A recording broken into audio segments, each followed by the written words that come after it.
Well, what Mary convinced Jonathan to do was to join her in invading the home of a man named John Irish from Little Compton, Rhode Island, which was part of the Plymouth colony in those days. They killed Irish's dog, they set fire to the man's house, and then it was bizarre. They ended up inside the burning house with Irish's small children. They barred the door. And the frantic father was outside. He managed to get neighbors to come to help put out the fire, save the children. And then the authorities came and arrested this bad Mary and Jonathan. They wanted to just banish them as quickly as possible. They didn't want them in the colony. First, though, they wanted apologies and confessions. And you'll often, if you look at old court records, you'll find groveling apologies often amongst the court papers. People sometimes would get lesser punishment if they apologized nicely enough. And Jonathan, he said, well, he couldn't help himself, of course, because of her powers over him. But Mary refused to apologize, and so she got extra punishment, something they called at that time whipping at the cart's tail. And the way that worked, she was taken in a cart to the edge of town by the constable, whipped however many times the court told them to do, and then put back in the cart, given to the authorities of the next town, who rode her through their town, took her out at their border, whipped her again the prescribed number of times, and this procedure was repeated over and over, however many towns it took to get out of the colony. And I tell more in my book about Jonathan and Mary, because it wasn't the last time that he did exactly what she told him to do. And there was another man who succumbed to her powers as well, so she must have been quite a woman.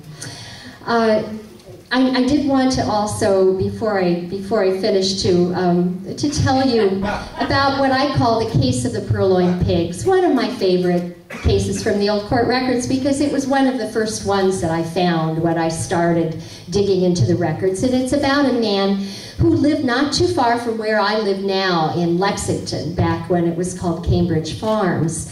And the problem started at the little farmhouse, a rented house where Monroe lived with his wife and 3 small children. And after a heavy snowfall, a man came looking for his pigs. And the man's name was Michael Bacon. You can't make this stuff up. And he found his hogs enjoying the company of the Monroe hogs. And they sorted them out, and Bacon took off through the woods with his hogs. But apparently the Bacon hogs didn't want to leave their friends, and later that day they came back. And people didn't have to fence their animals in those days, by the way, as long as they fenced their gardens and crops, but they were supposed to keep track of their livestock. So Bacon did come back, but when he came back the second time, Monroe was off doing something else. And so Bacon decided to it was too much bother to sort the hogs out. This time he just herded the whole lot of them off, Monroe and Bacon hogs, through the woods. And Martha Monroe yelled at him to stop, but he ignored her. So she had to find her husband. He set off on snowshoes and in pursuit, because he couldn't afford to lose a single one of these animals. They were a poor man's wealth. And he especially didn't want to lose the pregnant sows, which they were quaintly referred to in the court records as being big with pig.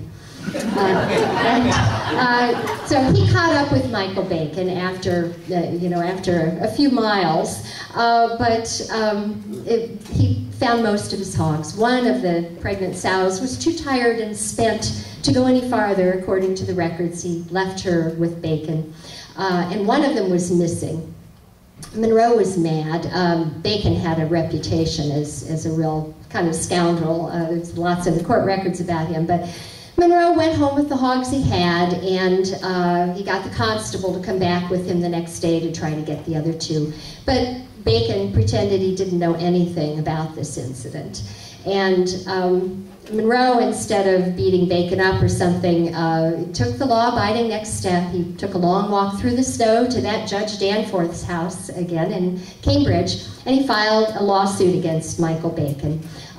This is the complaint. It starts out, "We, William Rowe, and Martha his wife, do complain against Michael Bacon as followeth."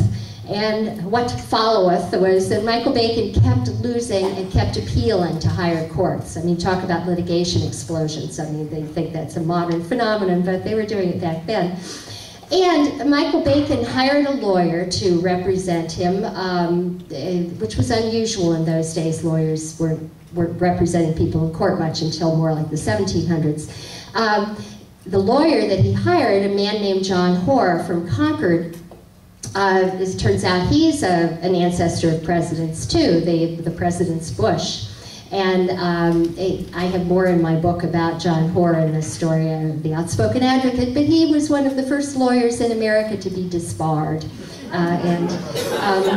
There's just so much stuff in the old court records, really interesting things, I think, and quirky or surprising. So I think you could tell I'm hooked on court records. I still write stories from the old court records, and in New England Ancestors magazine for the New England Historic Genealogical Society. And I have my books here later if you'd like to take a look. And if you want to know more about other things that I have written and in my lecture schedule and so forth, you go to my author-speaker website, DianeRapaport.com. I also do research for people now too, if they don't want to do their own, and quillpenhistorical.com is my consulting website. So thank you very much. I hope I've given you some new insights on what your colonial forebears were up to.